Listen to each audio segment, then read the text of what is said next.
La séance du Conseil de sécurité tenue par visioconférence est ouverte. L'ordre du jour provisoire de la présente séance est maintien de la paix et de la sécurité internationale, effets humanitaires de la dégradation de l'environnement et paix et sécurité.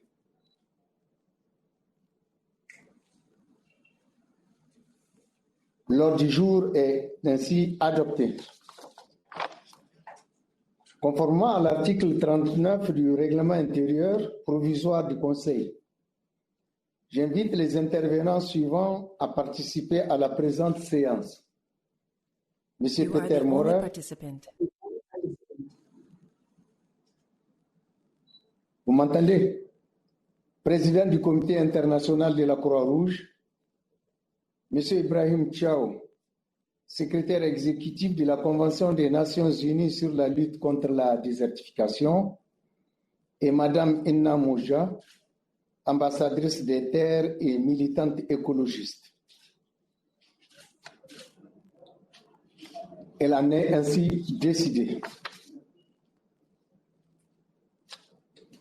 Le Conseil de sécurité va maintenant aborder l'examen du point 2 de l'ordre du jour.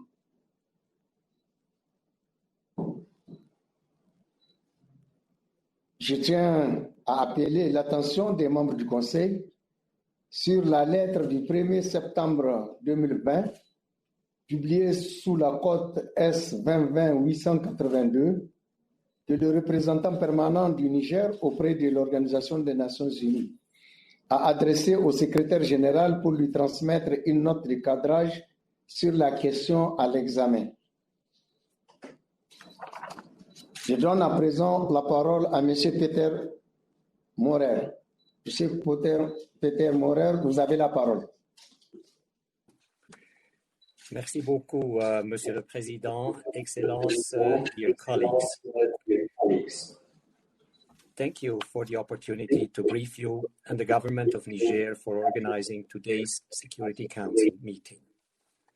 For decades, the discussions on humanitarian challenges centered around the consequences of either armed conflict or disaster. Each had its specific and distinct laws, protocols, and procedures which informed humanitarian action, and there was little crossover between the two. Accordingly, the Security Council maintained its focus on conflict-related humanitarian challenges. It focused on security issues and mitigating impacts on vulnerable populations such as civilians, women, children, or displaced communities, on protected places like hospitals or schools, on the availability of weapons and their use, and the need of belligerents to comply with the law. The ICRC has increasingly noted that communities living on front lines of war, violence, and devastation are more frequently and more urgently citing climate shocks as a key issue of concern, alongside poverty, injustice, exclusion, and weapons availability.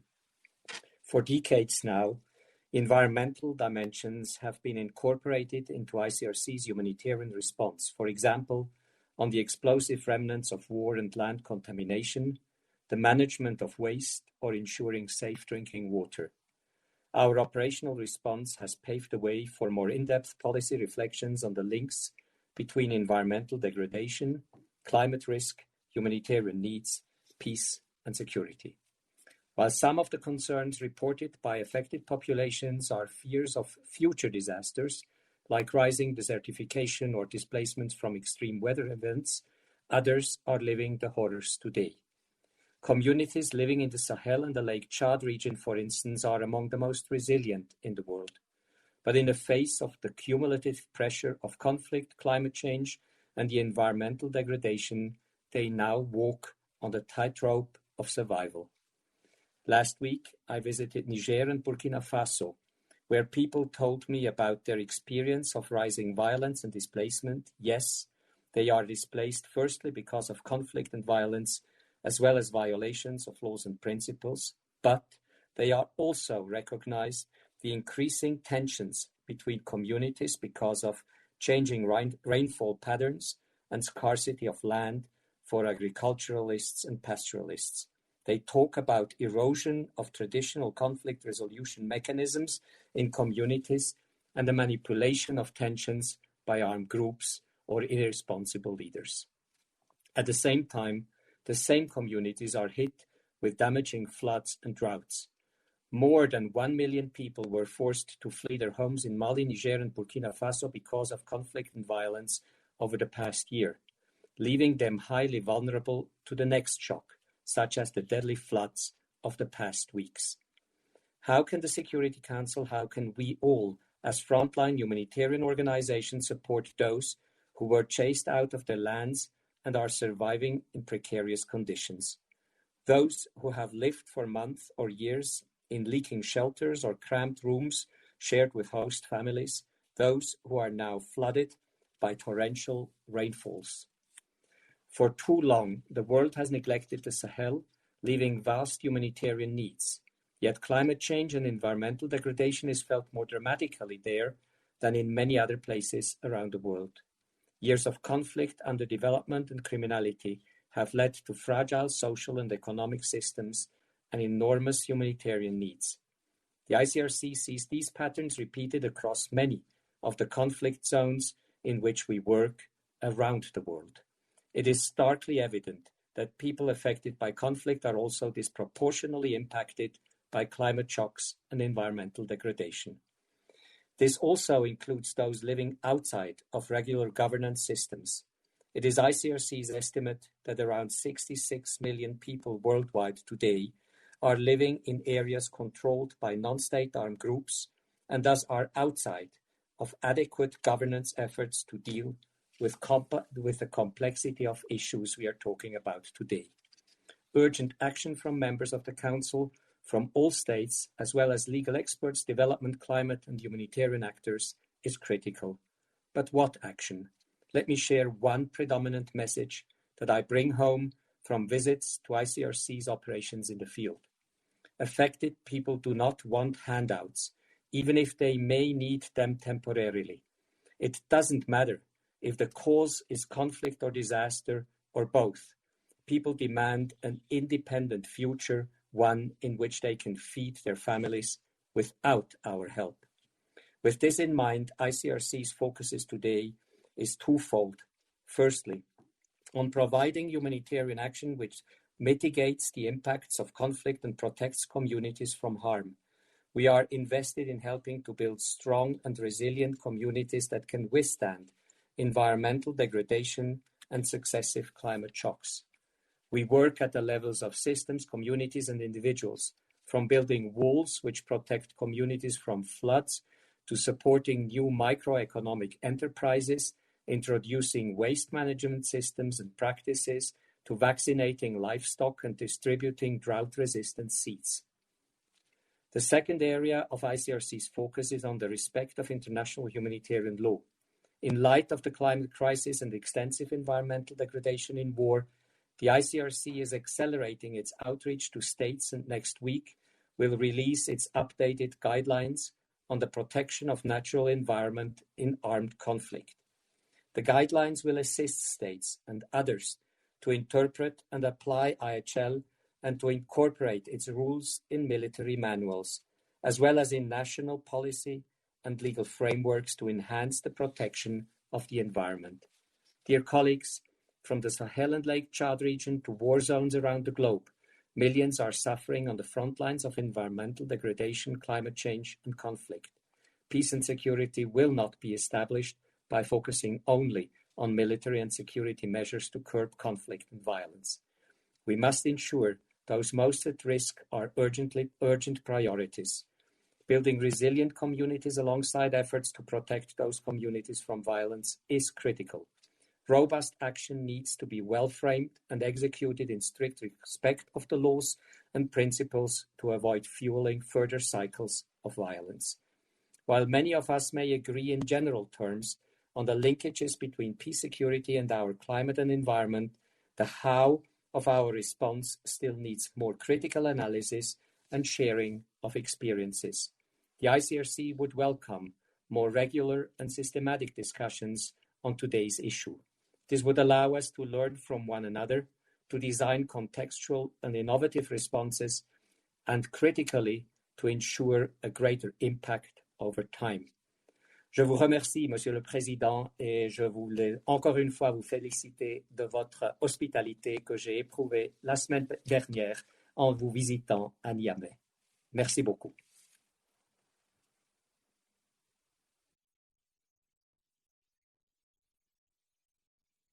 Parole à M. Ibrahim Thiaw. Merci, Monsieur le Président. Excellencies, ladies and gentlemen. Allow me to thank the Council Presidency of Niger for extending an invitation to me as the Security Council discusses a very critical issue, namely maintenance of international peace and security, the humanitarian impact of environmental degradation, and peace and security. Today's threats to international peace and security have shifted from conflicts between states to violence due to non-state actors. An assessment of the root causes of these conflicts shows that a large proportion have a link to the environment. Such link is either due to abundance of natural resources, oil, minerals, wildlife, or to the scarcity, land, water, and vegetation.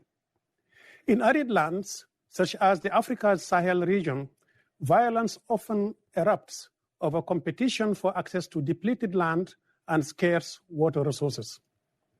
The combination of three factors exacerbate the situation.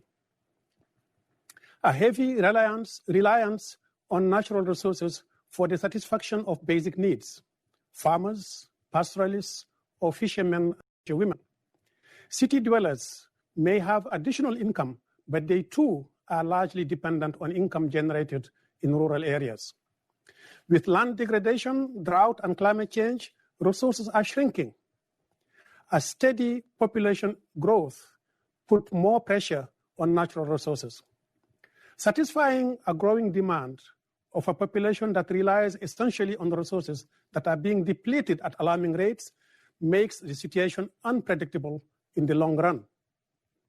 Compounded with weak governance, weak institutions, and limited capacities to respond to emergencies. Despite heroic efforts of the humanitarian community, lives are being saved but not being changed. Year after year, the vicious cycle spirals. We must dig more deeply in order to address the root causes. Conflicts over access to natural resources are not new, but the intensity and the frequency are unprecedented. Farmers and pastoralists fight for the control of scarce or fertile land and water.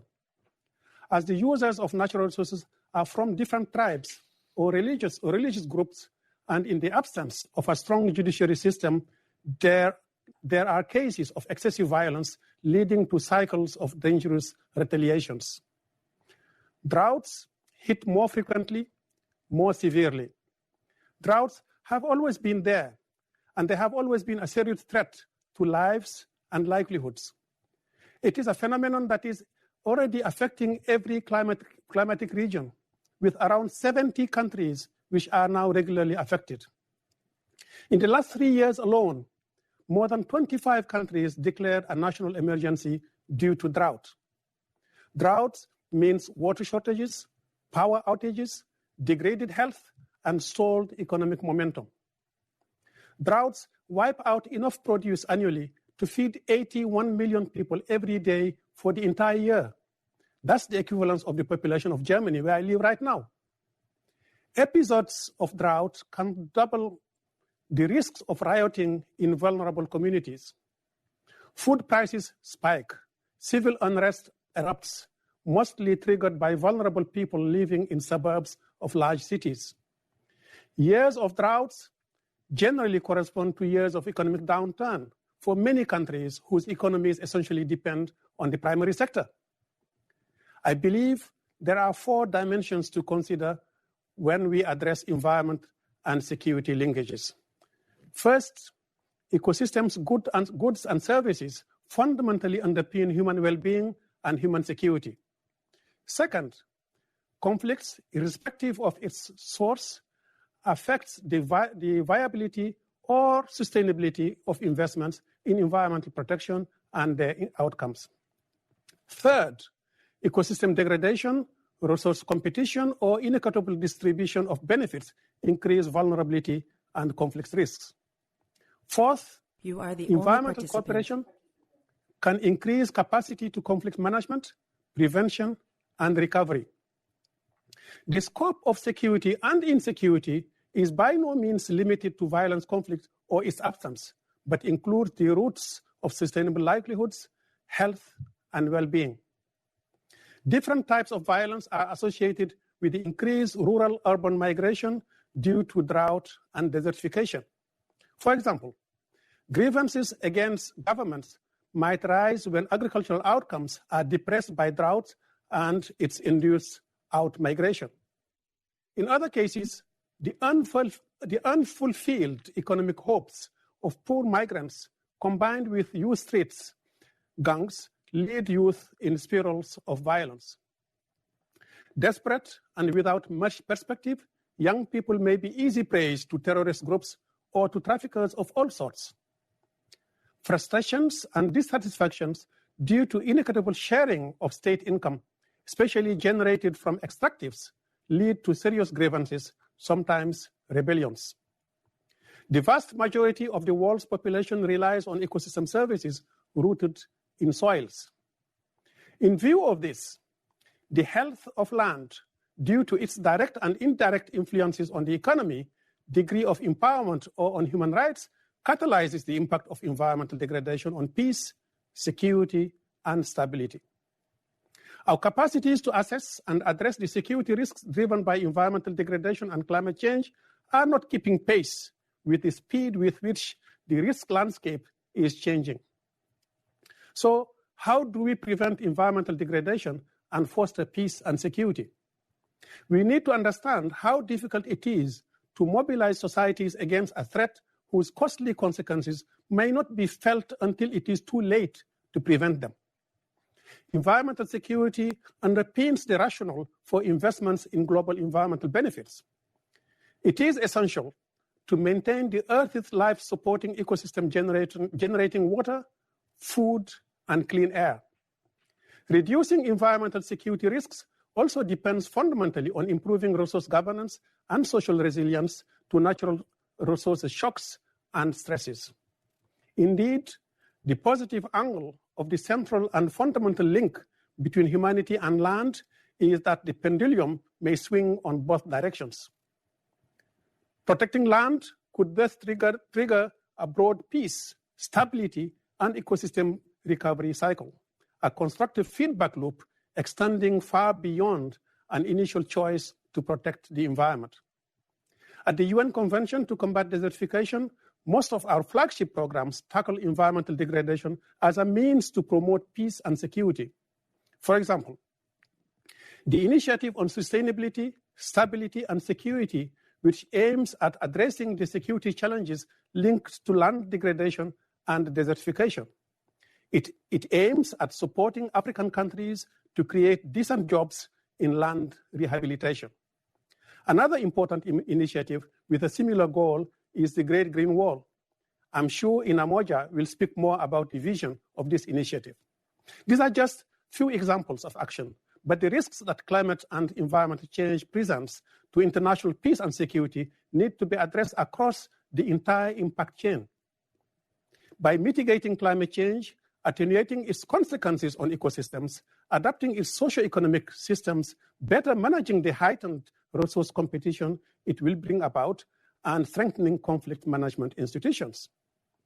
To prevent conflicts while protecting our planet, we ought to tackle environmental degradation. Our environment is our health, our wealth, and our well-being. If we, in a coordinated way, avoid, reduce, and reverse land degradation, we can better preempt, prevent, and manage many conflicts in the world. Thank you very much. Merci, M. Thiaw, de votre exposé. Je voudrais à présent donner la parole à Madame Enna Moja. Madame Moja, vous avez la parole.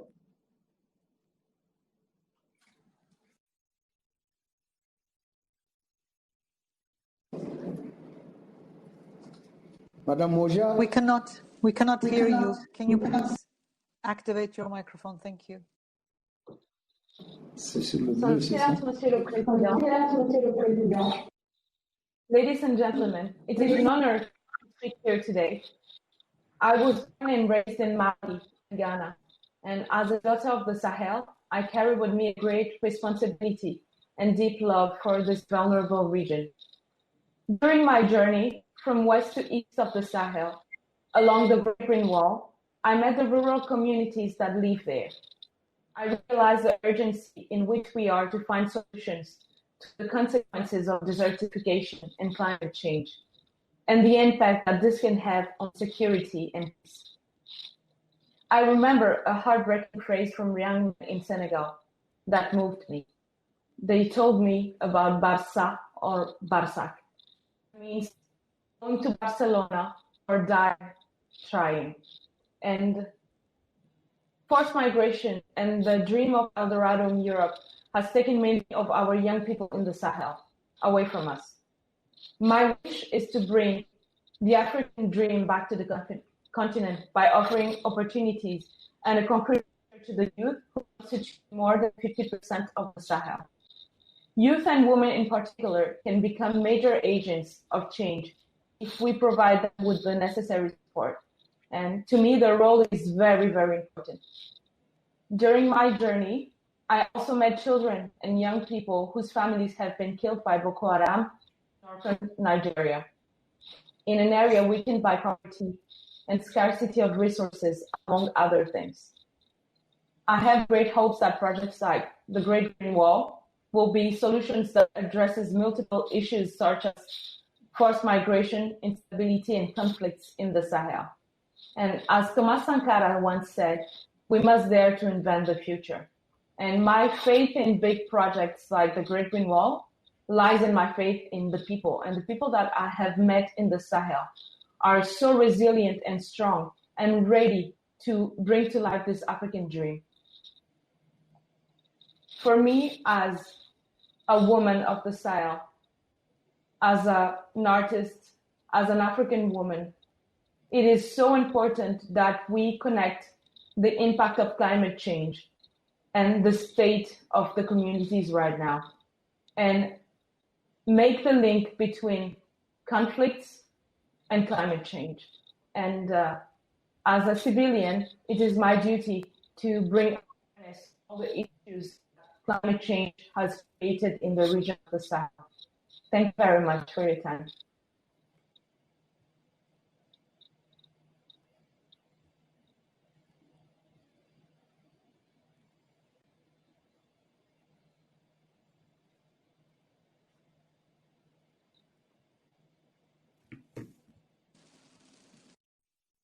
Monsieur le Président, on ne vous entend pas.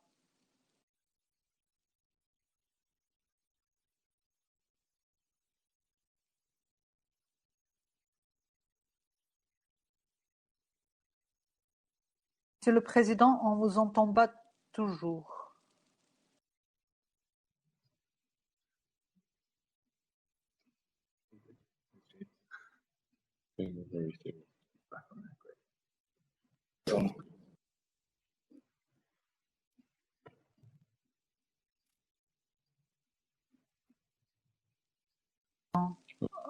Toujours on ne vous entend pas. Ah, et oui, c'est. Qu'est-ce qui se passe là?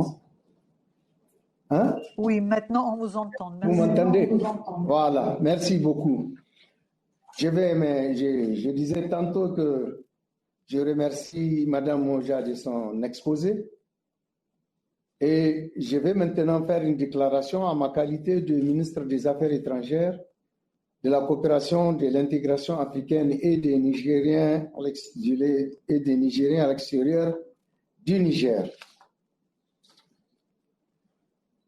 Chers collègues ministres, mesdames et messieurs, je voudrais à l'entame de mon propos dire quelques mots de compassion envers les victimes des inondations au Niger et dans le Sahel, en Afrique de l'Est et dans d'autres régions du monde.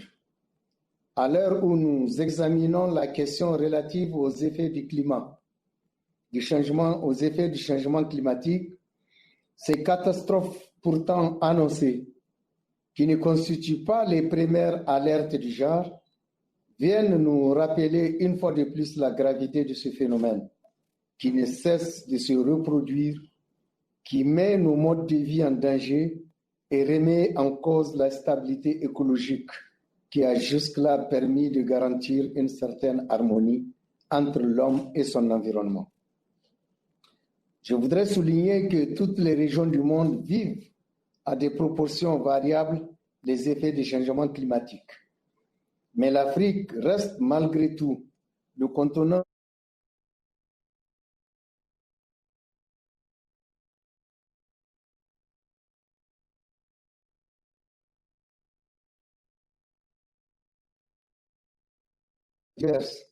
parmi lesquels on peut relever les difficultés d'adaptation, la désertification, la raréfaction de l'eau et des terres cultivables, l'assèchement et la baisse des niveaux des eaux.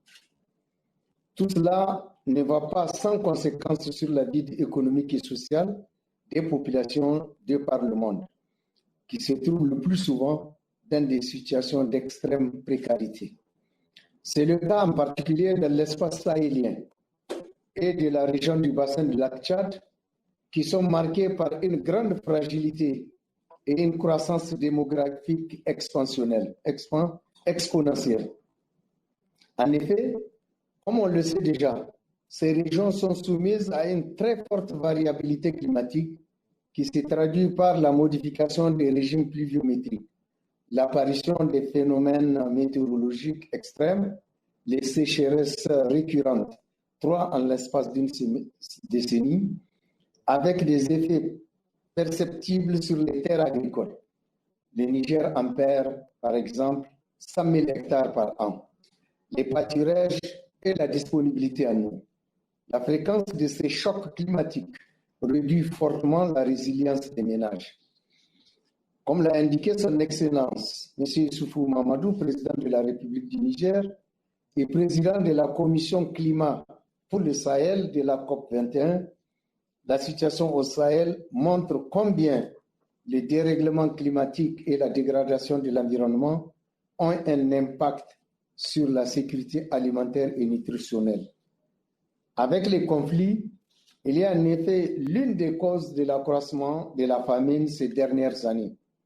Dans une région où la vaste majorité de la population vit de l'agriculture, l'augmentation de 2 degrés Celsius à l'horizon 2050, prédit par les experts, pourrait entraîner, si l'on y prend garde, une réduction dans la production alimentaire de l'ordre de 15 à 25%, pendant que la population double tous les 18 ans au Niger, par exemple.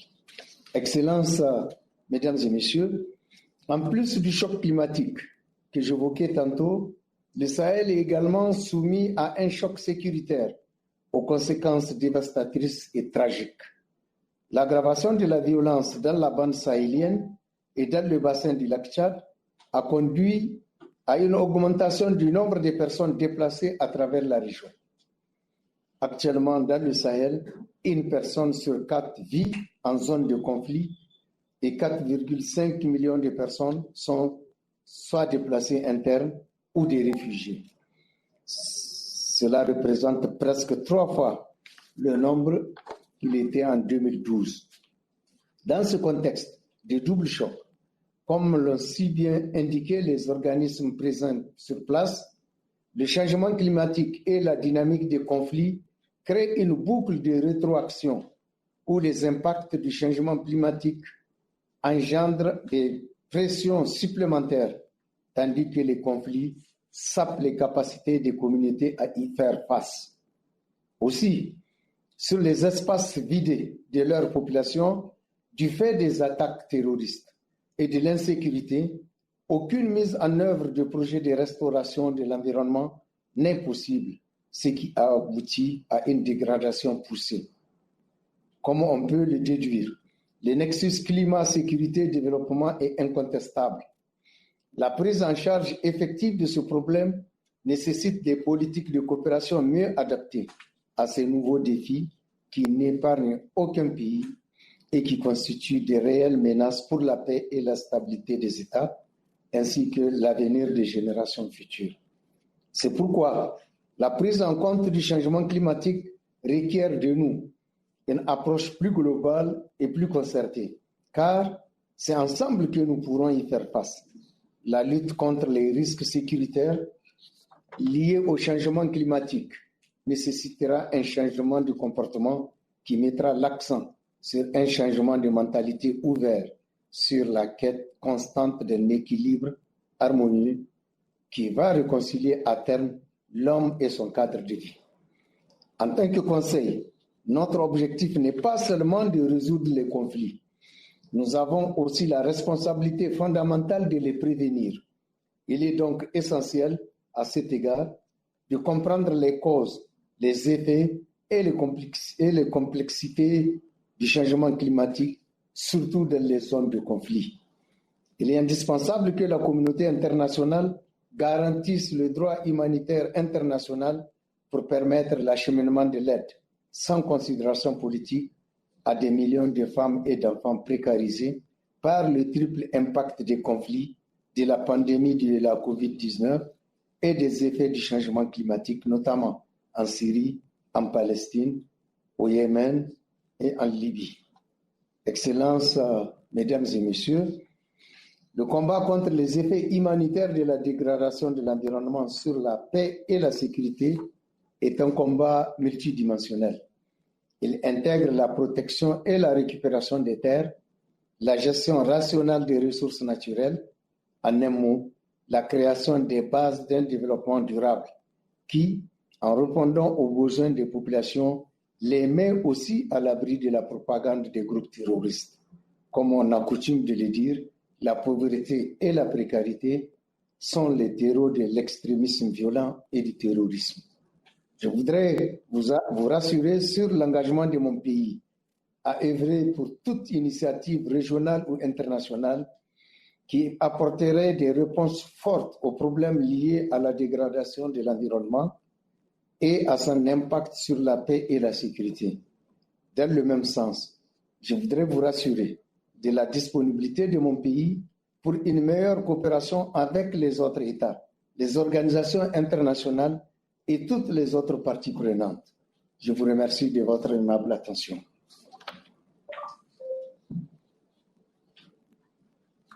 Je reprends mes fonctions de président de conseil.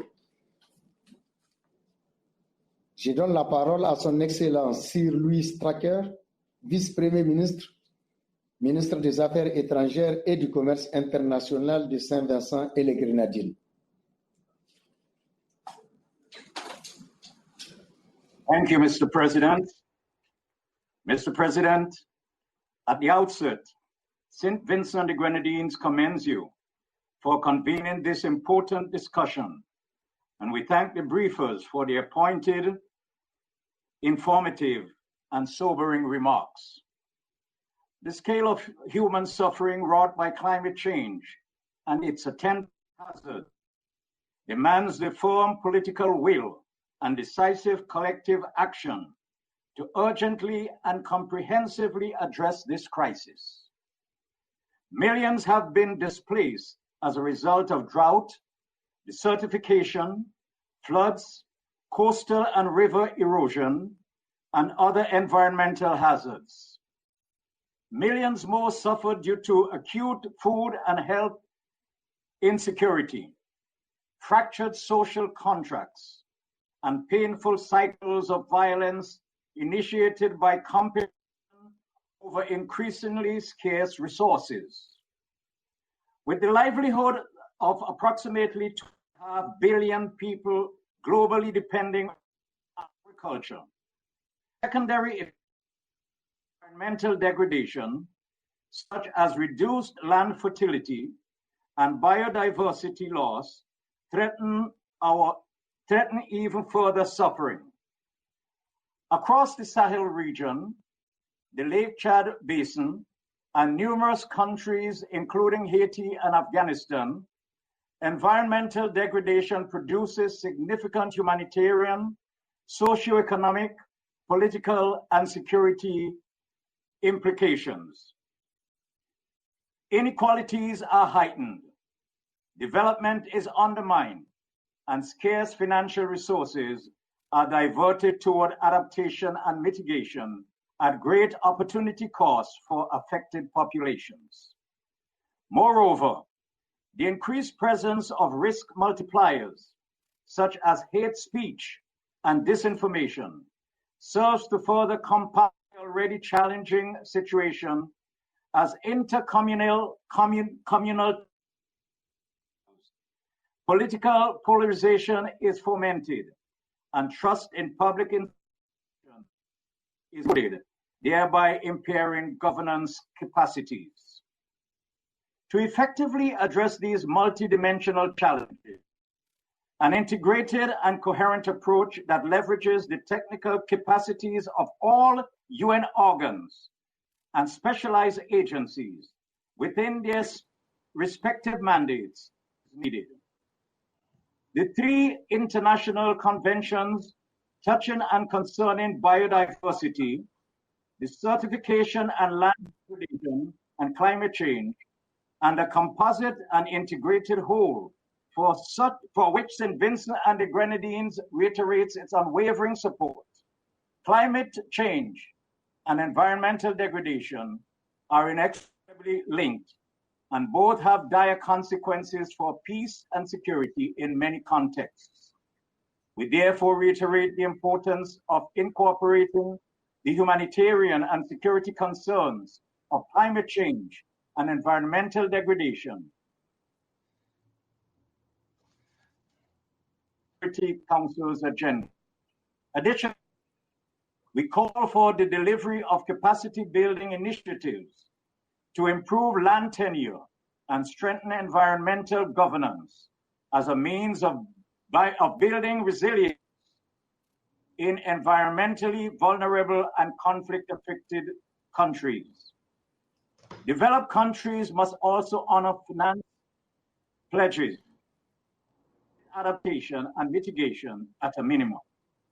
Moreover, we reiterate that all states of the Paris Agreement and to take the actions necessary to keep temperature rise at 1.5 degrees Celsius above pre-industrial levels. Without this necessary action, environmental degradation and ecological destruction would continue globally. We also reiterate our concerns over the safe oil tanker. It's a looming environmental disaster that will worsen the humanitarian suffering of the Yemeni people. An explosion of the tanker could cost lives, and an oil spill destroy the marine environment and those livelihoods that depend on it. Urgent action on this issue is therefore needed. Mr. President, conflict prevention, peacekeeping, peace-building activities must be informed by a holistic, longer-term approach to be effective.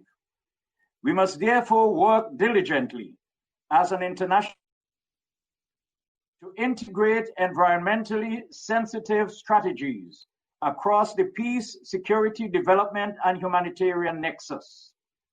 This is the surest pathway to better protect those most affected by the effects of environmental degradation and to safeguard the biophysical environment on which all life depends. I thank you.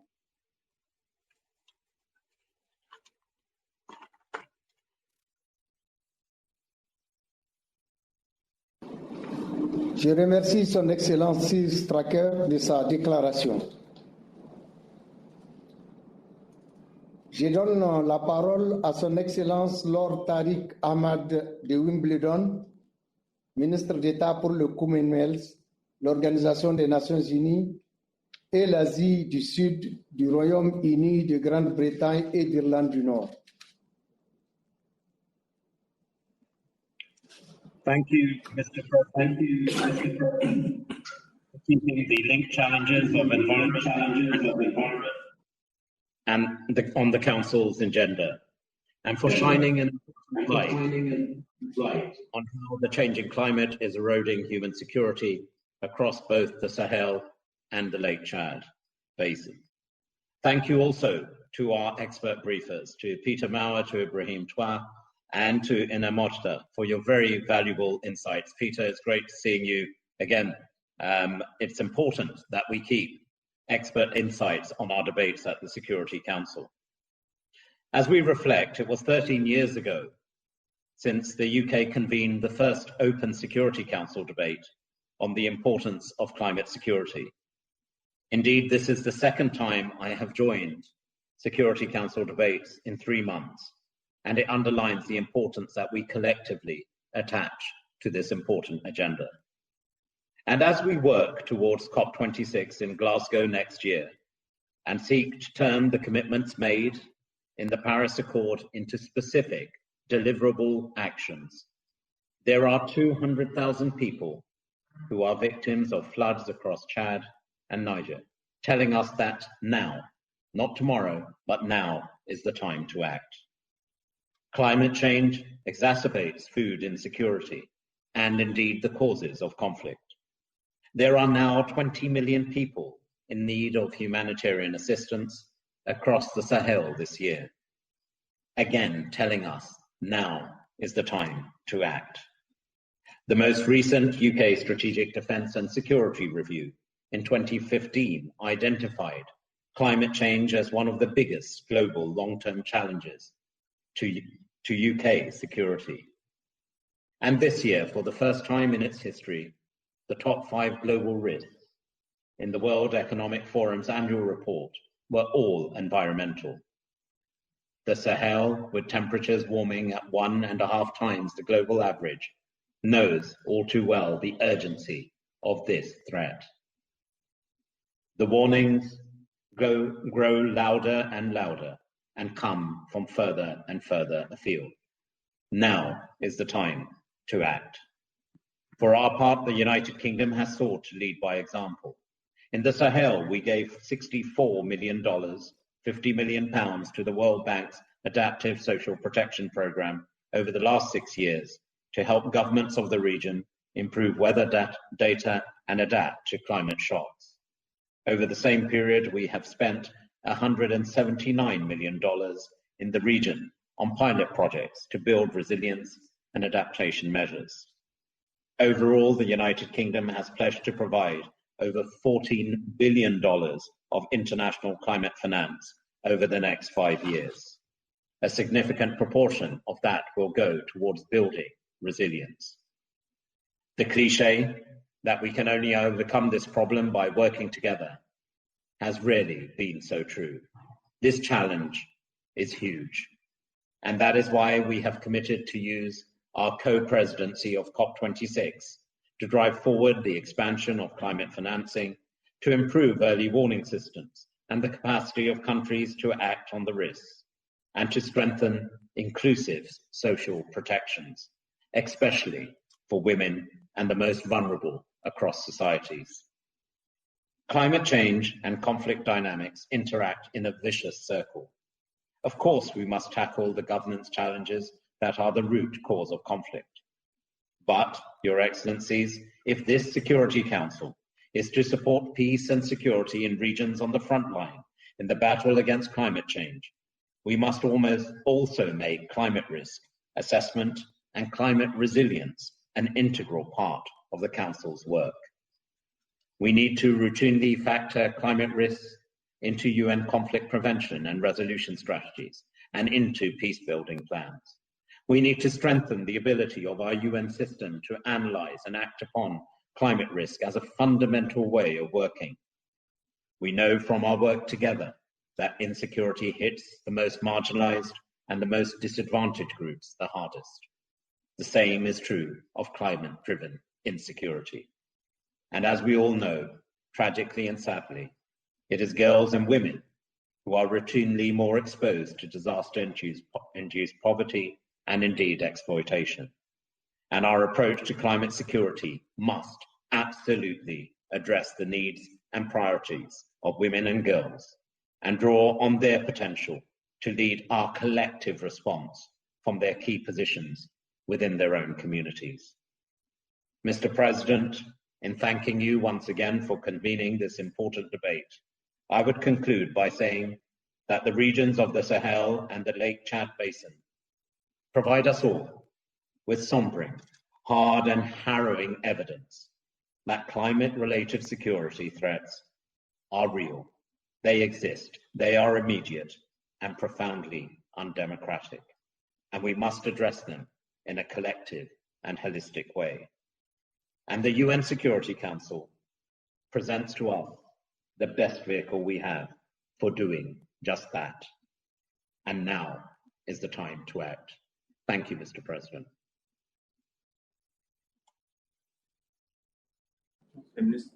Oui. Je remercie Son Excellence Lord Ahmed de sa déclaration. Je donne maintenant la parole au représentant de la France.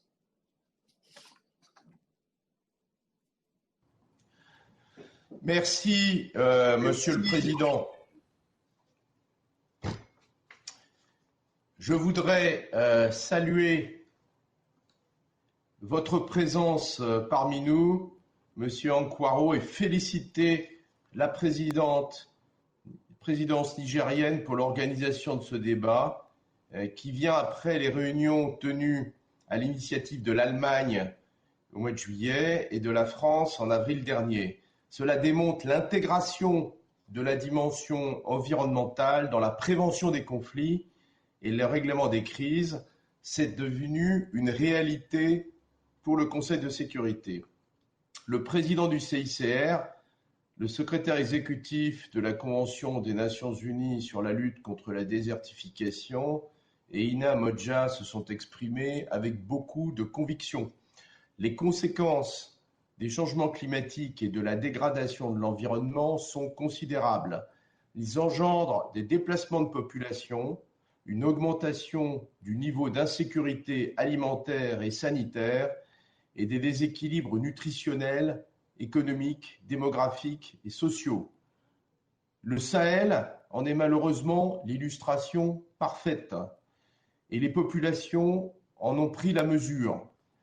Ainsi, l'Agence française de développement soutient plusieurs ONG sahéliennes qui sont à l'avant-garde de la lutte contre la désertification à travers des projets régionaux comme la Grande Muraille Verte.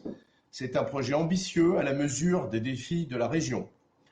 En appui aux populations et autorités qui sont en première ligne, bien entendu, nous avons besoin d'une diplomatie préventive qui intègre l'ensemble des facteurs déstabilisateurs, y compris ceux liés au changement climatique et à l'effondrement de la biodiversité. Ce sera mon premier point. Il nous faut anticiper les conséquences humanitaires des catastrophes environnementales. Nous ne partons pas de zéro. Depuis 10 ans, l'Union européenne et les Nations unies ont établi un partenariat pour renforcer les capacités en matière de prévention des conflits et de gestion des terres et des ressources naturelles. Cela doit devenir plus systématique. Nous devons aller plus loin et nous doter d'outils d'analyse. 2500 conflits sont liés aux combustibles fossiles, à l'eau, à la nourriture et aux terres, avec des conséquences humanitaires déjà terribles qui seront plus encore déstabilisatrices dans le futur.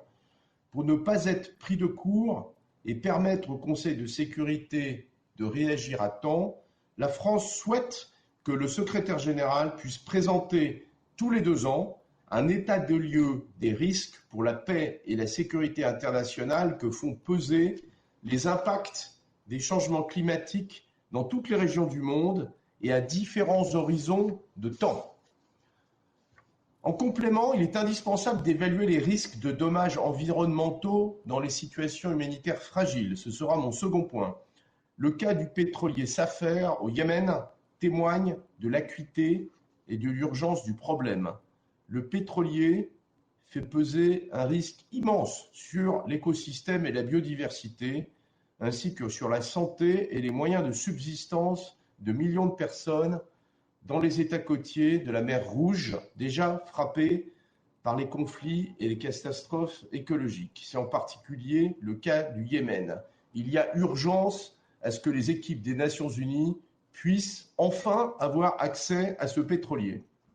Enfin, il convient d'intégrer systématiquement les enjeux climatiques et environnementaux dans la conception des interventions des forces armées et de sécurité lors d'opérations de secours humanitaire après une catastrophe naturelle ou lors d'opérations de maintien de la paix. La prise en compte des réfugiés climatiques et environnementaux est un enjeu global qui requiert des efforts considérables de coordination entre tous les acteurs, notamment de terrain.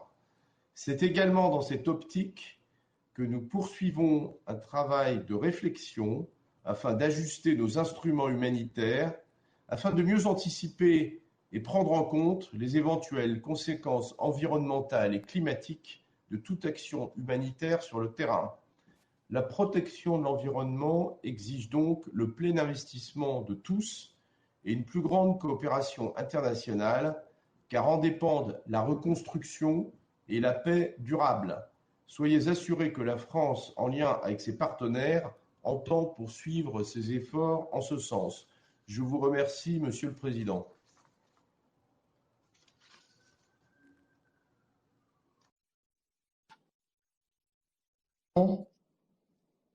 Je donne maintenant la parole aux représentants des États-Unis d'Amérique.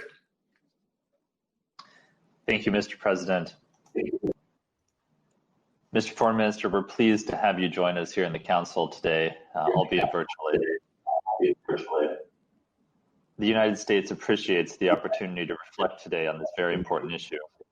We've seen instances of environmental damage resulting from armed conflict all too frequently, and we know how this can impact humanitarian conditions in fragile contexts. Since 2004, when then Secretary General Kofi Annan highlighted the relationship between the environment, security, and socioeconomic development, this body has discussed various aspects of environmental effects on international peace and security.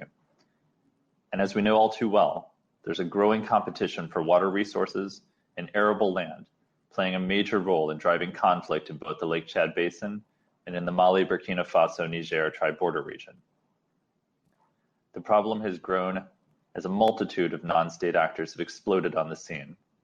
Militias and organized criminal entities contribute to violence that destroys the environment within which they operate and that perpetuates protracted and complex humanitarian crises. In times of conflict, the illegal exploitation of resources is used to support and fuel the conflict, to the extreme detriment of the local populations. Indeed, the exploitation of natural resources and related environmental stresses frequently become part of the full range of the conflict cycle. Minerals, timber, wildlife, land, and water resources can quickly become contested. Their exploitation can finance conflict, and the associated environmental degradation and social upheaval can undermine prospects for peace. Unfortunately, we have too many examples of this globally. In 2017, the so-called Islamic State triggered vast toxic clouds by setting ablaze oil wells in a sulfur factory near the Iraqi city of Mosul, poisoning the landscape and the people. Those engaged in conflict have used biodiversity hotspots for refuge. Places like Garamba National Park, which borders the Democratic Republic of the Congo and the Central African Republic, and Virunga National Park and Okapi Wildlife Reserve in the DRC. This is leading to the decimation of native protective plant and animal species due to poaching and trafficking of wildlife, illegal logging, and illegal mining associated with conflict. In Colombia, illegal armed groups have continued to contest resources in rural areas, some of which were controlled by the FARC prior to the 2016 peace accord. Concerns include land grabbing and deforestation, illegal mining, and coca cultivation and cocaine production. Newly deforested hectares in 2016 were 44% higher than in 2015, and continued to increase in 2017. In 2018, deforestation decelerated somewhat, but remains one of Colombia's most critical environmental challenges. And in Venezuela, the illegal Maduro regime is complicit in and profiting from illegal gold mining that is devastating the environment and indigenous populations across the southern part of that country. Armed criminal groups, including some from Colombia designated as terrorists, are indiscriminately poisoning the land and water, clandestinely exporting the wealth that is the birthright of every Venezuelan. These are just a few examples of how environmental damage during conflict can prolong the effects of these conflicts on innocent people. Even after the conflict ends, its impact on the environment can hinder or outright prevent individuals' ability to recover, including the safe, dignified, and voluntary return of internally displaced persons and refugees to their homes.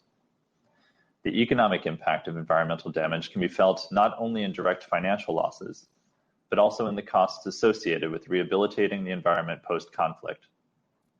The United States has partnered with many governments to help repair the effects of environmental damage related to conflict.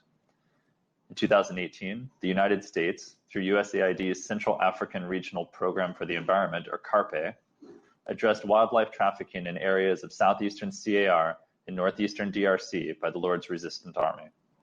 CARPE partners operate in collaboration with communities living near targeted protected areas of Garamba National Park in the DRC and Chinco National Nature Reserve in CAR to control wildlife poaching and trafficking, which is a source of financing for groups active in the region.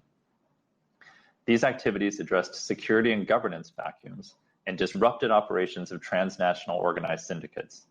These programs strengthen the management of the protected areas of the park while improving security and the rule of law in the region, and ensure that rangers are able to protect the park, pursue and arrest poachers and other perpetrators of illicit activity, and work with surrounding populations to conserve and manage the park's resources in a responsible manner. As a result of this support, the number of elephants poached has dropped from 100 per year in 2017 to fewer than 10 per year in the past 2 years. The number of attacks on villages by LRA and other armed groups within Garamba's area of operations was reduced from 68 in 2015 to only 1 in 2019. The United States and Colombia signed an MOU in 2018 to combat illegal gold mining by supporting its regularization and formalization, working jointly to detect and eliminate the use of mercury, strengthen legal economic alternatives to illegal mining, strengthening efforts to identify and monitor areas affected by illegal mining, and strengthening the capacity of law enforcement to prevent, control, investigate, and prosecute crimes associated with the illicit exploitation of minerals. A similar MOU with Peru in 2017 became the basis for the Colombia MOU. We're also working with the international community to combat the disastrous environmental and security impacts of illicit gold mining in Venezuela, as facilitated by the illegitimate Nicolas Maduro regime and other criminal actors. A sensitive issue, and one that hits closer to home for us in the United States, is from the Vietnam War, which involved a chemical defoliant with severe and lingering human health impacts. The United States has been working to support Vietnam's efforts to clean up dioxin, or Agent Orange, contamination. In 2018, the United States concluded its support of a 6-year, $110 million project for environmental remediation of dioxin at Da Nang Airport. On December 5th, 2019, the United States and Vietnam announced further support for Vietnam's dioxin remediation efforts at Bien Hoa Air Base, and we have committed $300 million to the 10-year effort to restore the airbase and the surrounding areas. And finally, as we discussed just this week and has been mentioned by others today, we must act with urgency as it relates to the Safar oil tanker off the coast of Yemen. Few potential environmental disasters loom as large.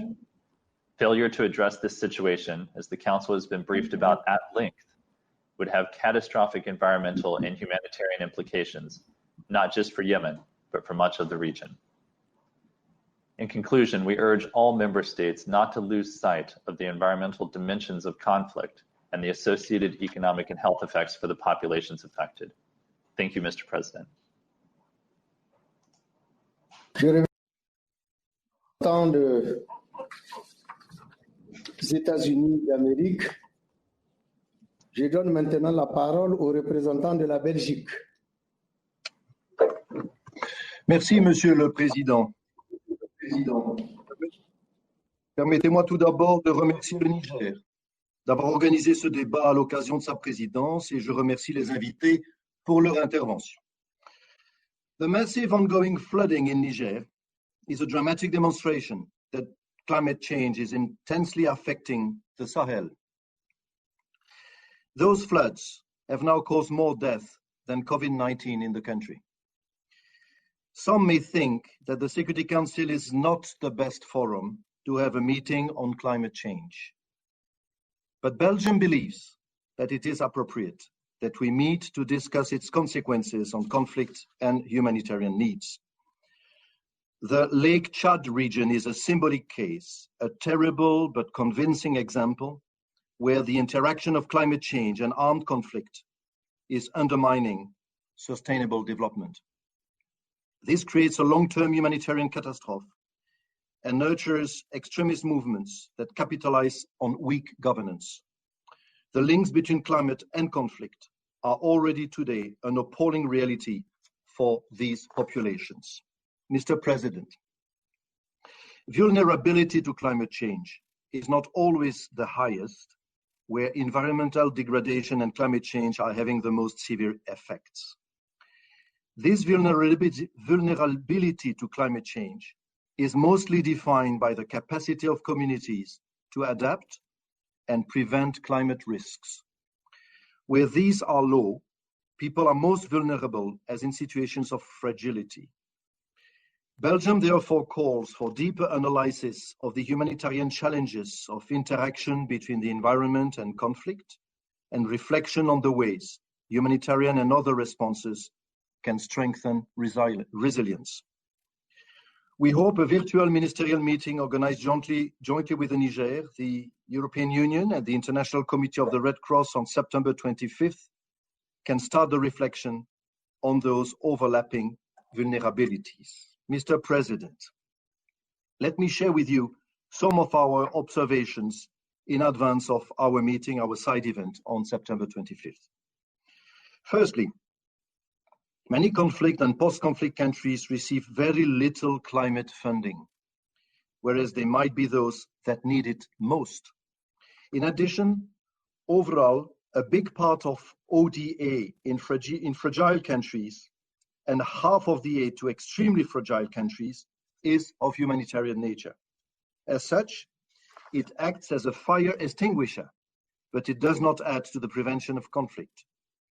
It is extremely challenging to align aid to the multidimensional and long-term needs of fragile contexts of which climate change is a part.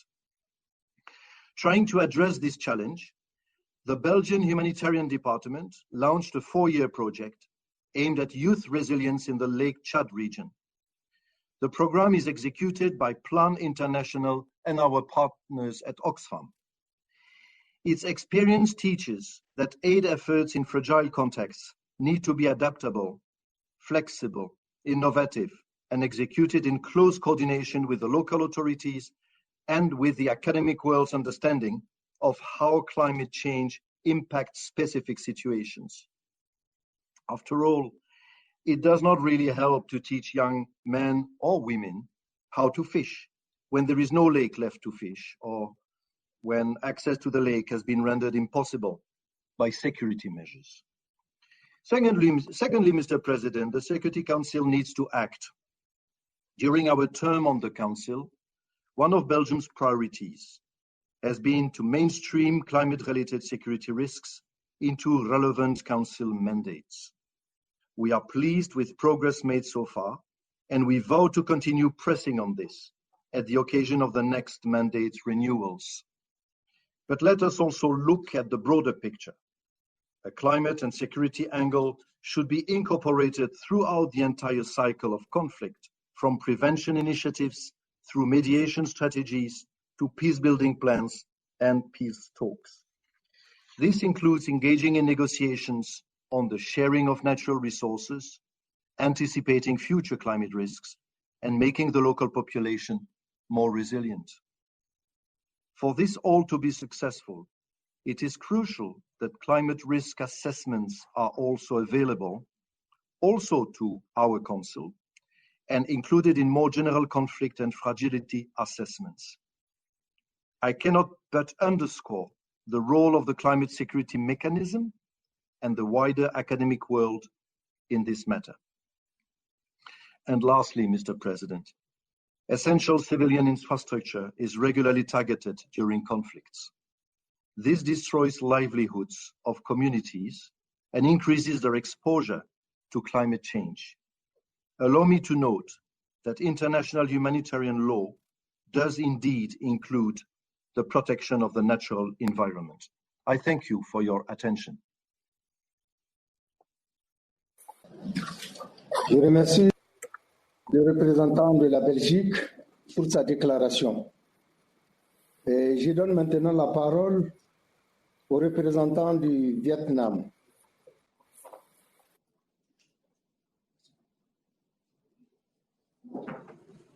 Vietnam. Non. Monsieur le Président, c'est l'Estonie qui est sur la liste prochaine, s'il vous plaît. Ah oui, autant pour moi, je n'ai pas la liste actualisée. Je donne la parole au représentant ou à la représentante de l'Estonie. Merci, Monsieur le Président. I thank the President of the International Committee of the Red Cross, Mr. Peter Mauro, the Executive Secretary of the UN Convention to Combat Desertification, Mr. Ibrahim Kyo, and Earth Ambassador Ms. Ina Modja for their informative and insightful contributions. The significance of the link between climate change and peace and security was first addressed 13 years ago in 2007 in the Security Council under the aegis of the United Kingdom. And today it is more relevant than ever. In order to improve people's livelihoods in Africa, including the Lake Chad Basin region, it is important to address this link more efficiently. Many of the countries vulnerable to climate change do not have the capacities to cope with climate-related security risks and need assistance from the international community. There are tools available. The key is to use them.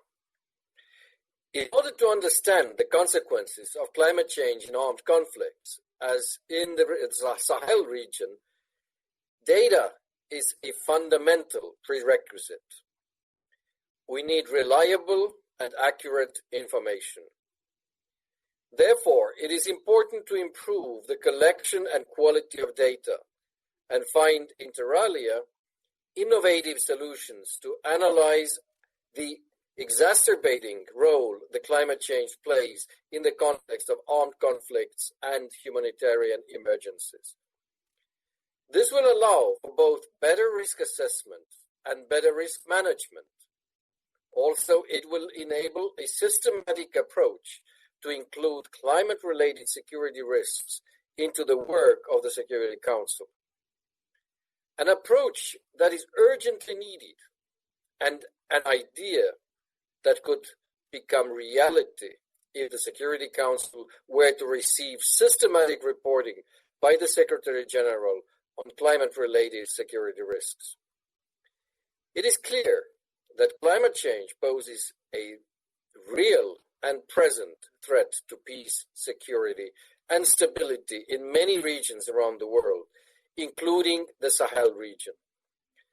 Populations depending on economic activities such as farming, herding, and fishing are extremely exposed to such risks and affected by food insecurity.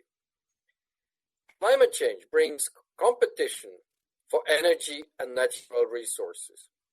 Therefore, it is important to create well-designed resource management policies and to invest in building resilience of the most affected regions. However, the implications of the climate-related security risks are not just a local or a national problem, but a cross-border phenomenon. And day by day, the latter exacerbates in areas with permeable borders and insufficient state authority. Consequently, this calls for duly multilateral coordination and an uncompromising humanitarian response, including better implementation of international human rights law and international humanitarian law. In order to effectively respond to security threats posed by climate change in the Lake Chad Basin region, we need a comprehensive national, regional, and international collaboration, as well as a strengthened coordination and integration within the UN and its agencies and missions. Finally, it is important to continue our efforts in finding pertinent solutions.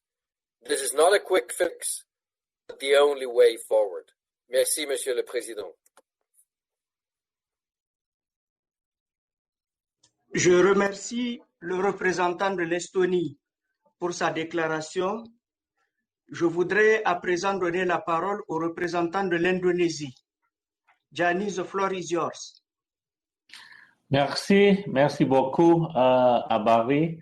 At the outset, we also would like to thank you for convening this meeting today, as well as to present my appreciation to your foreign minister, the Minister of Niger, His Excellency Kala Kaurau, in this meeting, and please extend. It's an honor for us to be with Niger after 40 years in the Council. And also to welcome His Excellency Sir Louis Straker, the Deputy PM and Minister of Foreign Affairs, Trade and Commerce of the St. Vincent and the Grenadines, as well as His Excellency Lord Tariq Ahmad from the United Kingdom. We also would like to thank the briefers, Peter Maurer of ICRC, Mr. Ibrahim Tiao, the Executive Secretary of UNCCD, and of course, Ms. Ina Moja, the UNCCD Land Ambassador. Mr. President, across the globe, we increasingly witness the adverse impact of environmental degradation and climate change that affect people and livelihood. It became an aggravating factor that can not only prolong conflicts, but also threaten to reverse economic growth and development. Against this backdrop, I would like to outline the following points. First, we need enhanced partnership, cooperation, and information sharing. Environmental degradation and its related security impacts are indeed a complex area that is impossible to be addressed by any single actor. A true partnership between the United Nations and its partner is vital to understand the root cause of conflict and the impact of environmental degradation towards it. It is the first step to find a suitable and tailored solution. Priorities must be taken in places where climate risks intersect with the fragile security situation, such as in the Lake Chad Basin and Sahel, where today close to 10 million people depend on humanitarian aid due to the prolonged armed conflicts of the past decade. And of course, the COVID-19 pandemic increased its fragility. I also would like to echo what Peter Morris' point on building resilient communities alongside efforts to protect those communities from violence is quite critical. It's important for us to assist them based on their needs and priorities and to build adaptive capacity and enhance resilience. The second point is the importance of mainstreaming environmental degradation and climate change in all peace continuum. To do so, we need strong synergy within the United Nations system.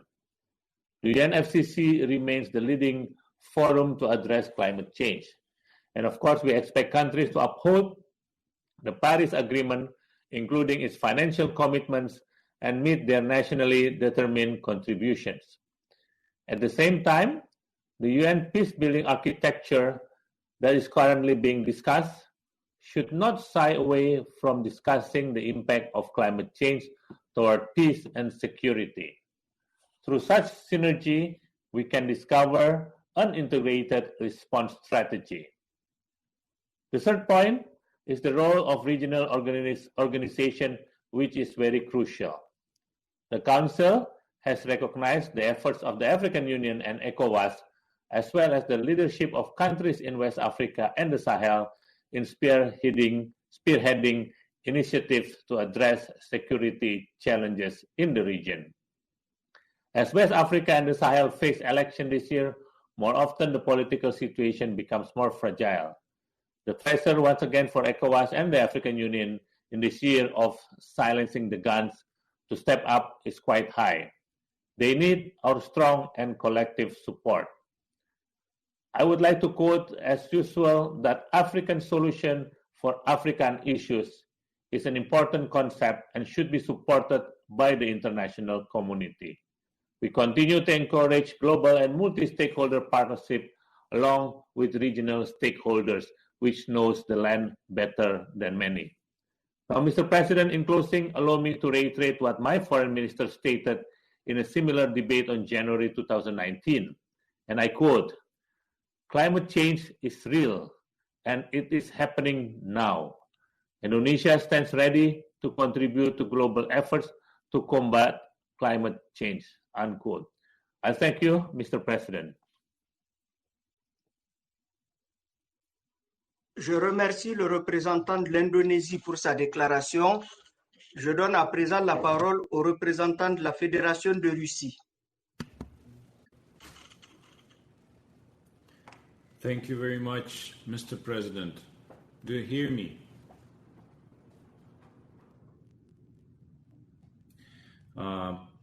We would like to thank our dear briefers. Dear esteemed excellencies, it is undeniable that environmental degradation is heavily aggravating the socio-economic challenges in certain countries and regions. The region of West Africa and Sahel, particularly vulnerable to climate-related challenges, present a good case in point. We fully understand the motivation of our distinguished colleague from Niger in convening this meeting. In Niger alone, according to Reuters, the Sahara Desert keeps expanding at a rate of 48 kilometers a year, further degrading the land and eradicating the already scarce livelihoods of the rapidly growing population. Even the blue people of the desert Tuaregs have to adapt and move further south due to the lack of grazing areas and water sources. We share the concerns raised by the presidency and the need for the world community to treat the related issues in a priority manner in the appropriate formats. However, we have yet again to register our doubts that the Security Council is a platform for a generic environmental-related debate. In this respect, we would like to reiterate the following points. There is no automatic link between environmental issues, including climate change and conflict. There is no conclusive, universally recognized and scientifically substantiated evidence that climate change has an impact on armed conflicts either. The social and economic situation in individual countries and subregions may be worsened by adverse impacts of climate change and other manifestations of environmental deterioration. However, security and stability are often affected by more direct causes on which not all the members of the Security Council are inclined to talk.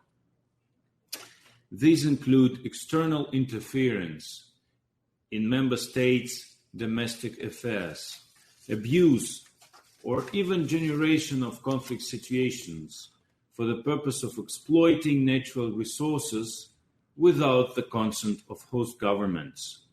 It is not only contradictory to the international law, but also fraught with environmental disasters.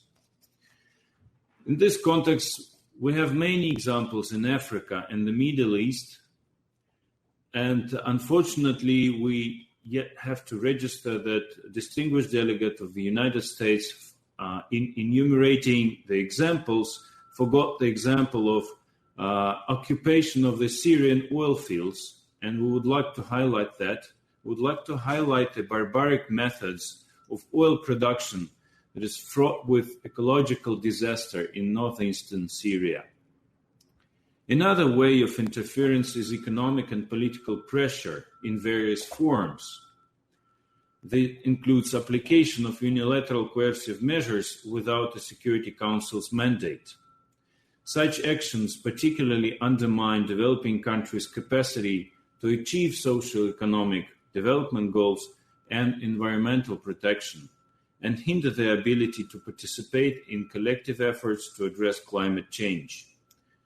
Consideration of environmental aspects on its own may therefore be quite selective and ignores the broader context. Assisting developing countries in their sustainable development efforts, including environmental protection, both in general and in post-conflict situations, is a mandate of the United Nations Development System and resident coordinators, with reliance on intergovernmental mandates and relevant scientific findings. Donor countries should not shy away from their commitments to help. In order to minimize environmental effects, it is necessary to help countries strengthen their resilience.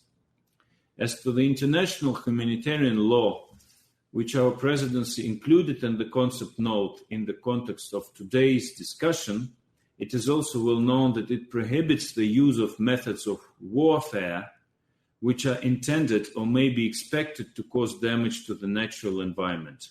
However, this prohibition cannot preclude the dire consequences of any armed conflict for the natural environment, irrespective of the level of adherence to this important rule.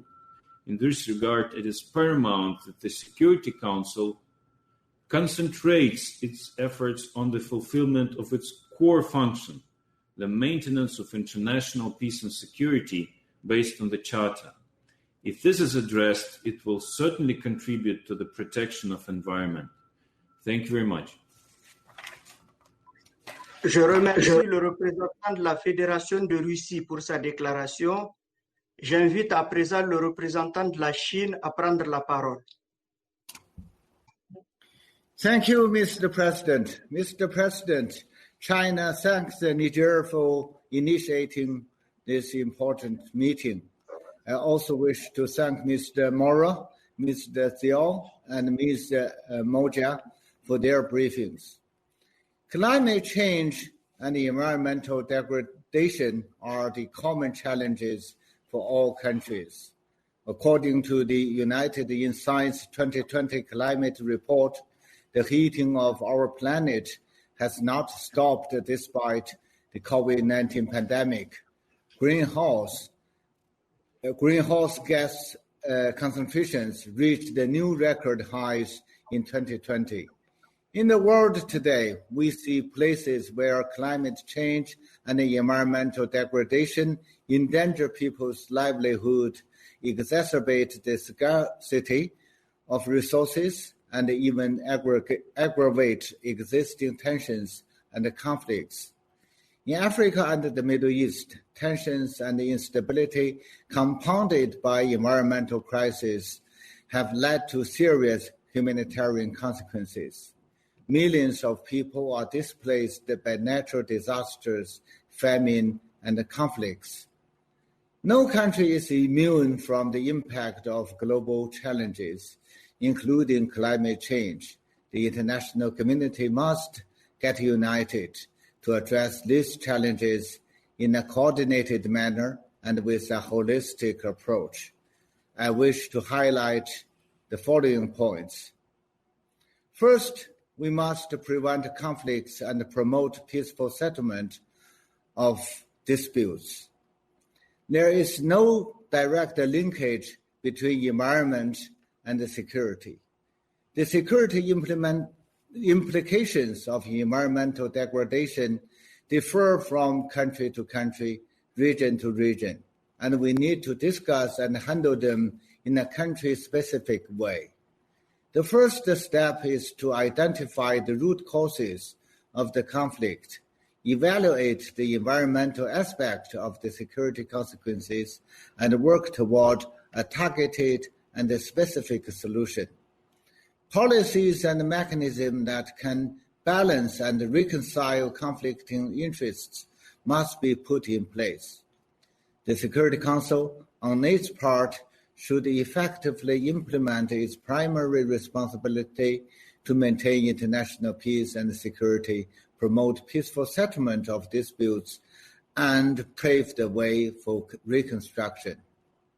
Second, we must prioritize development and earnestly implement the 2030 Agenda for Sustainable Development. Climate change is, in essence, a development issue and can only be addressed through sustainable development. As we kick off the decade of action to deliver the Sustainable Development Goals, the international community should prioritize development and put people first.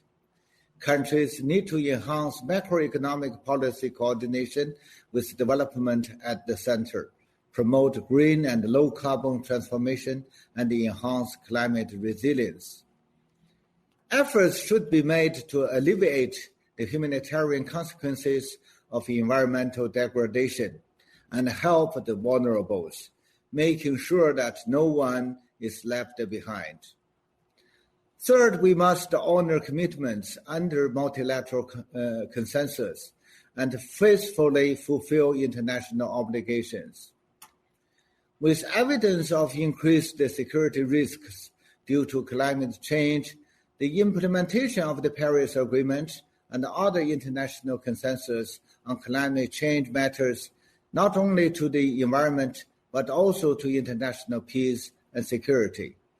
All countries, especially certain major powers, should reinvigorate multilateralism instead of putting oneself first and fulfill the obligations under the UNCCD and the Paris Agreement. It's important to follow the principles of common but differentiated responsibilities and equity and respective capabilities and work toward an equitable climate governance regime. Developed countries should honor their commitment of mobilizing $100 billion a year in climate finance by 2020, set a new collective quantified goal, and help developing countries build preparedness. Fourth, we must attach great importance to Africa and support its effort to achieve peace and security. Africa hosts 1/5 of the world's population, and African affairs make up 2/3 of the Security Council's agenda. Silencing the gun in Africa is not only the aspiration of the African people, but also the top priority of our work. The international community should give full play to the initiative of African countries to resolve their own issues. Efforts should also be made to strengthen their capacity of addressing the potential security risks of climate change and environmental issues. Given the special challenges facing developing countries, more resources should be pooled to support their mitigation and adaptation efforts, including through funding, technology, and capacity building. Mr. President, China stands firm in pursuing green, low-carbon, and sustainable development. We faithfully fulfill our obligations under the UNCCD and the Paris Agreement and have met our climate target for 2020 2 years in advance. China accounts for 25% of the global net increase in leaf area since the year 2000. We are willing to contribute more and are considering a mid-century long-term vision for climate change. China is advancing the development of a Green Silk Road. We jointly initiated the BRI International Green Development Coalition with the United Nations Environment Programme, helping relevant countries develop renewable energy projects, boosting energy transition and green development. China is an active champion of South-South cooperation on climate change. We have allocated over 1 billion yuan in recent years to support developing countries especially African countries and the small island states, in confronting the challenge of climate change, including through developing low-carbon demonstration zones, carrying out mitigation and adaptation projects, and providing assistance for capacity building. As we commemorate the 75th anniversary of the United Nations, it's high time that member states uphold solidarity and unity, champion multilateralism, safeguard the purposes and the principles of the UN Charter, join efforts to address climate change, and strive for peace and the development of our world. I thank you, Mr. President.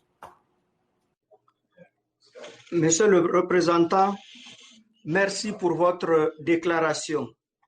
La parole est à l'Allemagne. Monsieur le représentant, vous avez la parole.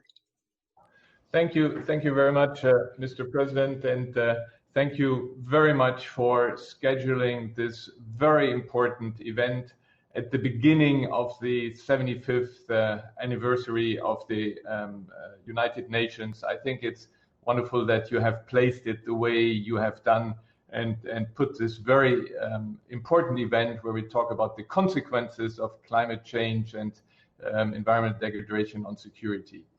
I would also address you personally and express Germany's condolences on the recent floods that hit your country. The topic is not for the first time on the agenda. Since last year's, at least since Germany has been on the Security Council, we had this on the agenda almost monthly. We had it on many presidencies who put this topic on the agenda, from the Dominican Republic to Niger, from France to Germany. And in the debates, we heard in all of these open meetings, we heard briefer after briefer, and I would like to thank the briefers today for their contributions. We heard speaker after speaker highlight the very clear nexus between climate change, environmental degradation, extreme weather events, desertification, and conflict. This is a global phenomenon. This is not a country-specific phenomenon. It's a global phenomenon. And the examples are on all continents. They are, we heard a lot about Africa, the Sahel, Lake Chad, but we have it in Afghanistan. We have it in Haiti. Lord Ahmed, in his intervention earlier, said that the warnings grow louder and louder. They come from further and further away. And I add, with regard to climate change, they come closer and closer. And we are sitting here in the UN is in the United States, and in this country, in the United States, we have this year the highest number of in this period of hurricanes affecting one side of this country. And climate change, also we see also day after day new records, new very tragic records with regard to wildfires in the west of this country, which you can see the consequences up into space. So as we heard again and again, climate change, environmental degradation affect those who are most vulnerable. They affect women and girls. They affect those countries, regions with weak state structures, those economically hurt, those, and we have a combination now also with COVID-19 and climate change. So, as I said, this is a global phenomenon. Dear colleagues, there are 10 colleagues of ours, 10 countries, members of the Security Council, that have launched an initiative in the Security Council, and our objective was that this Security Council assumes its responsibility, that we react to the threats that are so evident to peace and security, which climate change, environmental degradation, without any doubt presents. And it's really a pity that this project was not supported, and we heard again the interventions of our American friends, of our Russian friends, of our Chinese friends, who are not supporting this. just simple things like having a regular report by the Secretary General on consequences of climate change on security, or to train the UN system, to train peacekeepers that they are able to recognize and react our UN teams on the spot when things like degradation happens and possible consequences on for conflict, and also to have a specific special representative who concentrates on the issue. And just having listened to our Chinese colleague who says how much China cares for Africa, I would like to remind you that it's the African presidency of Niger today who clearly says there is a link between environmental change, environmental degradation, climate change, and security, and presses for it. So the interpretation, what Africa, I think, needs also in terms of support from the Security Council for the problems that we are facing with climate change, I think we, Germany, have a different view. Colleagues, we can suppress action of the Council, but the problem will not go away. And I must say today, I'm very grateful for the briefers, for Peter Maurer, who told us today what the Committee on the Red Cross will do also in view of protection of environment in conflict, what Ibrahim Piao is doing in his work to combat desertification. And I would like also to express a special thanks to our briefer today from civil society, to all the many civil society actors, for many women and youth who, against all odds, against the Security Council, don't give up work and try and prevent further degradation. Thank you very much, Mr. Chairman. Je remercie le représentant de l'Allemagne pour sa déclaration. J'invite à présent la représentante de la République dominicaine à faire la sienne. Madame la représentante, vous avez la parole. Gracias, señor presidente. Señor presidente, we thank Niger for convening this important meeting, and of course the distinguished briefers for their presentations. We feel that today, with your presentations, we have put a human face on our discussions on the issue of climate and security. We are also encouraged by the progressive awareness of the international community on the efforts of the majority of the members of this council to keep this issue on the agenda of the council and explore the different dimensions around what the UNSG has called the biggest threat of humanity. The Dominican Republic recognizes that the Security Council is faced with a challenge of considering an unconventional threat to international peace and security. But in light of the continued deterioration of the environment, it is evident that new natural enemies have become more frequent, disproportionate, and fierce, positioning themselves as permanent, violent fronts for millions of people. Mr. President, of the 20 countries at the top of the list of the most vulnerable regions and countries to climate change, 60% are currently in fragile and violent situations. In many cases, climate shocks can lead to development reversals and systemic breakdown in essential services, and undermine the ability of humanitarian actors to reach those in need or to even anticipate such needs effectively. We stand with the millions of people and families and communities that dedicate their lives to agriculture, pastoralism, or fishing, and have to live with the anguish of seeing their incomes eroded and their livelihoods threatened by conflict, floods, droughts, and other extreme weather events, leading them many times to displacement or other negative ways to cope. Far too often, civilians themselves harm the environment and essential civilian infrastructure on which people rely to survive.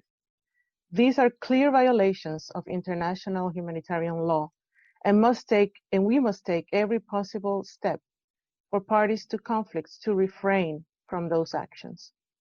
In addition, in times of conflict, adaptation to overcome the immediate effects of climate change becomes less of a priority than the security of the people themselves. Having recognized climate change and environmental degradation as a major security risk factor, the fact that those climate risks, when combined with armed conflict, make matters worse, not only to countries and regions, but to the United Nations to respond and effectively support them, makes it a priority for this Council to join efforts with other relevant UN organs so that all dimensions of the climate crisis are effectively addressed in a holistic and mutually reinforcing way. It is also critical to address these consequences while taking into account its coexistence with other issues such as gender, youth, children, and the elderly, particularly when these become IDPs or refugees. Mr. President, we are also currently experiencing a global health crisis. Thus, beyond the achievements made in the assessment of risk factors, this pandemic creates new and unexpected circumstances to be considered when evaluating possible mechanisms that allow us to prevent conflict in the face of non-conventional threats. We reiterate our commitment to advance this topic further so that together we can achieve a comprehensive, human-centered vision and action to the problem. We appeal to the critical need to join forces in solidarity to address the adverse effects of climate change of international peace and security in the work of this Council. In this way, the level of response to armed conflict will be outlined for all sides: humanitarian, security, and resilience building, allowing for actions that correspond to the complexity demanded by the current circumstances and challenges to achieve international peace and security. I thank you, Mr. President. Merci, Madame la représentante, pour votre déclaration. Je donne à présent la parole au représentant de la Tunisie.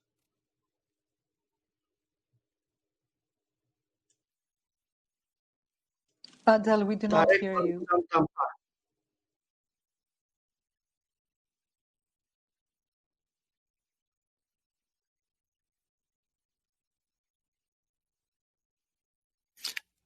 Est-ce que vous m'entendez? Oui. Parfait. Merci, Monsieur le Président. Mais permettez-moi tout d'abord de vous dire combien nous avons été ravis et honorés de voir votre ministre des Affaires étrangères présider la première partie de cette importante réunion. Mr. President, I would like first to thank Niger for organizing this important meeting and choosing to focus one of its signature events to shed light on the humanitarian impact of climate change, a subject which needs more attention in our discussion on climate and security. I thank also the briefers for their very informative presentations. Mr. President, climate change is impacting our environment. That is an indisputable reality based on scientific data. Growing climate disruption and environmental deterioration are increasingly affecting populations across the globe. However, such an impact, even though global in nature, is not felt equally by all populations and is not affecting our lives in the same way. As clearly described by the briefers, the most vulnerable populations, including displaced people, refugees, and people living in conflict zones or already afflicted by dire economic conditions, are disproportionately affected by the impact of floods, storms, heat, and have limited capacity to adapt to these extremes.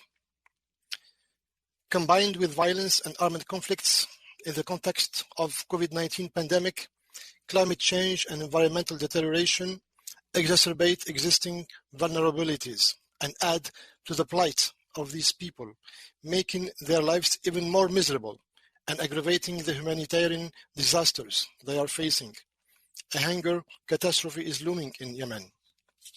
In the Lake Chad region, where already more than 10 million people depend on humanitarian aid, climate change heightens tensions around the use of water and land, which contributes to more forced displacement, especially in a context of limited ability of central authorities to control territories, manage resources, and resolve tensions. Mr. President, the impact of such overlap is very high from a humanitarian perspective and requires from us to adapt our response and action to people's conditions and priorities beyond the immediate needs and early action in a more sustainable way that helps conflict-affected communities become more resilient to environment deterioration and to adapt to a changing climate. Such a response needs to rely on deeper understanding of the short and long-term climate risks. It needs a better knowledge of the regional implications of changing climate and more coordinated actions across several sectors in many different countries, especially because climate change presents also challenges that can aggravate existing situations of armed conflict and other situations of violence.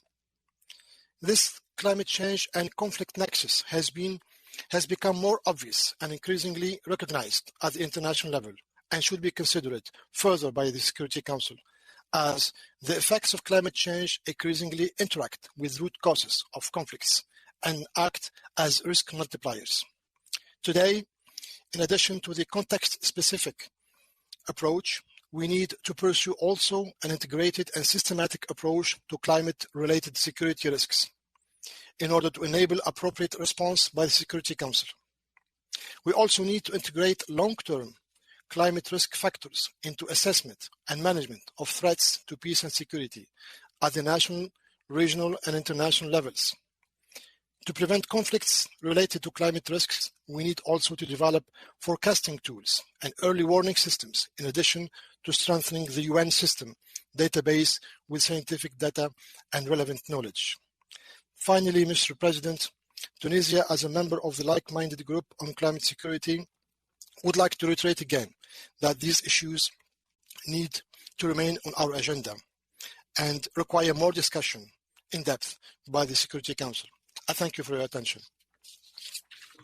Je remercie le représentant de la Tunisie pour sa déclaration. Je donne à présent la parole au représentant de l'Afrique du Sud. Jerry, the floor is yours. Mr. President, let me first thank your Foreign Minister, His Excellency Minister Kalla Ankaurau, for opening our meeting earlier today. But again, allow me to once more congratulate you and Niger for presiding over our council today and convening this meeting to highlight the potential impact of environmental degradation on peace and security worldwide. Mr. President, we want to thank the briefers, Mr. Ibrahim Shao, Secretary Secretary of United Nations Conventions to Combat Desertification, UNCCD, our friend Peter Maura, President of the International Committee of the Red Cross, for his good work, and our sister, Ina Moja, lead ambassador and climate change activist, for their briefing. We also want to thank the ministers who graced our meeting earlier on today and for their speeches.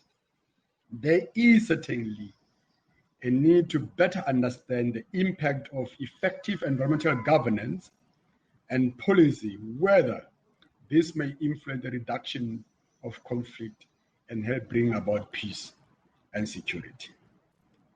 South Africa recognizes that climate change represents an existential threat to humanity and all other species. In fact, all forms of environmental degradation require our urgent attention and a progressive, ambitious, and collective multilateral response from all member states.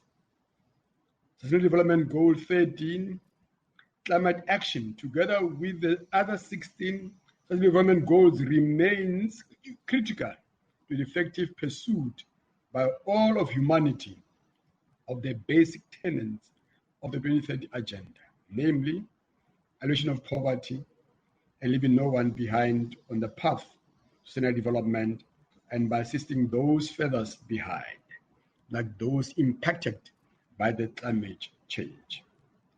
We also recognize that factors such as drought, water scarcity, food insecurity, and desertification, which are thought to be caused or exacerbated by climate change, increase the risk of violent conflicts.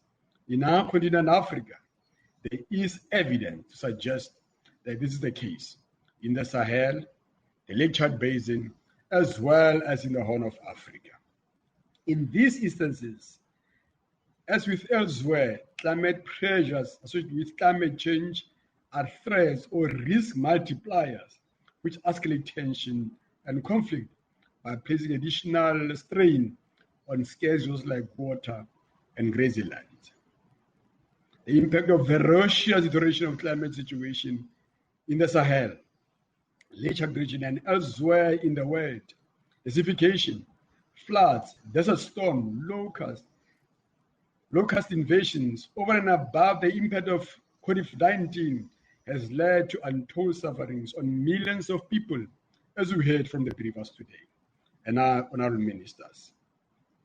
Colleagues, people are on the move, endless move, as migrants, internally displaced persons, running away from terrorist attacks for survival and hoping the future will be brighter as the world gathers here next week to celebrate the 75th anniversary of the United Nations under the theme, the future we want.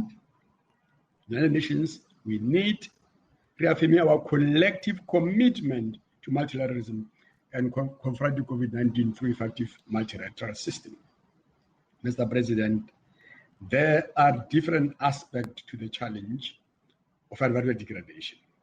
The first is to address the root developmental issues that sparked this initial conflict.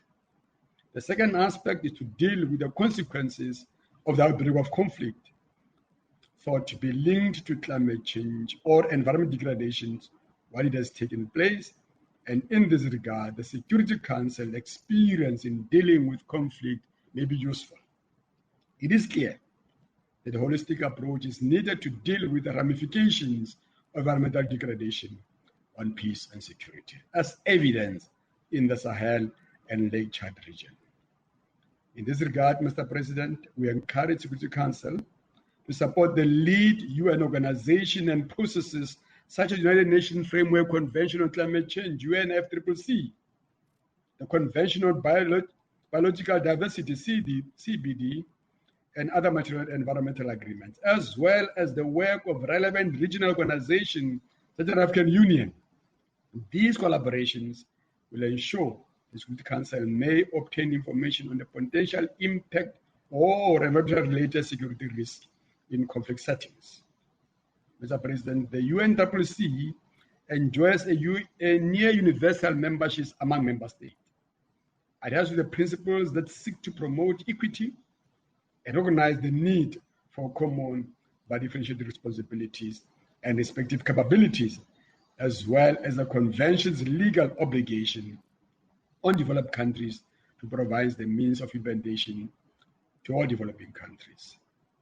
The UNCCD and its Paris Agreement, we believe, will also promote continued multilateral negotiation of the sensitive changes that all member states need to adopt to address climate change, whilst also providing mechanisms to safeguard the development policy space of all countries, especially developing countries like those in Africa. Mr. President, South Africa fully supports a multilateral approach to climate change, premised on the guiding principles of UNFCCC, which includes equity, differentiation of actions required between developed and developing countries, and the provision of support to all developing countries that require it. At the national level, we are prioritizing the just transition towards a more equitable, sustainable patterns of production and consumptions. At the continental level, the African Union is developing the African Green Stimulus Program as a contribution to the overall AU recovery effort from the COVID-19 pandemic, addressing all the three pillars of sustainable development. We continue to look to the Security Council to fulfill its international peace and security mandate under all circumstances. In this regard, Mr. President, we are interested to hear the views of Council members on what the Security Council might add to addressing the concern raised by various speakers on the impact of climate change on the peace and security. What is still needed, Mr. President, no doubt, is enhanced global solidarity with effective multilateralism, United Nations at its helm. Thank you. Je remercie le représentant de l'Afrique du Sud pour sa déclaration. La parole est à présent au représentant du Vietnam. Quy, the floor is yours. Thank you, Mr. President. Vietnam highly appreciates the Nigerian presidency in your leadership, Mr. President, for convening this pertinent debate. I would like to thank the briefers for their insightful contributions. Mr. President, climate change is one of the greatest threats to the humankind. The adverse effects of the climate change, including frequent extreme weather events, water scarcity, drought, land degradation, sea level rise, among others, can lead to food insecurity, large-scale displacement, and social tension. There are also links to the degradation of ecosystem as a result of the poor management and destruction in armed conflict. This humanitarian impact of climate change and ecosystem degradation have become increasingly visible in many corners of the world. In the Lake Chad Basin and the Sahel region, the availability of and the access to life-saving resources are diminished, and therefore millions of lives have been depend on the annual emergency humanitarian assistance. Unless addressed or mitigated, the adverse effect of the climate change can aggravate vulnerable political and security situation, prolong, exacerbate, and even instigate conflict and instability. Being convinced that the managing the adverse effect of the climate change, ecosystem degradation, and their humanitarian security risks must be part of our effort to maintain international peace and security. My delegation would like to stress the following point. First, our response must gather cooperation across borders. In the competitive global situation that is emerging, the importance of consolidating international cooperation cannot be overemphasized. Special attention must be paid to countries in conflict or post-conflict situation, countries in humanitarian need, least developed countries, small island developing states, as they are particularly prone to the adverse effect of climate change, but often lag behind in response capacity. Second, climate resilience can and should be integrated in humanitarian, conflict prevention, peace building, and post-conflict strategies.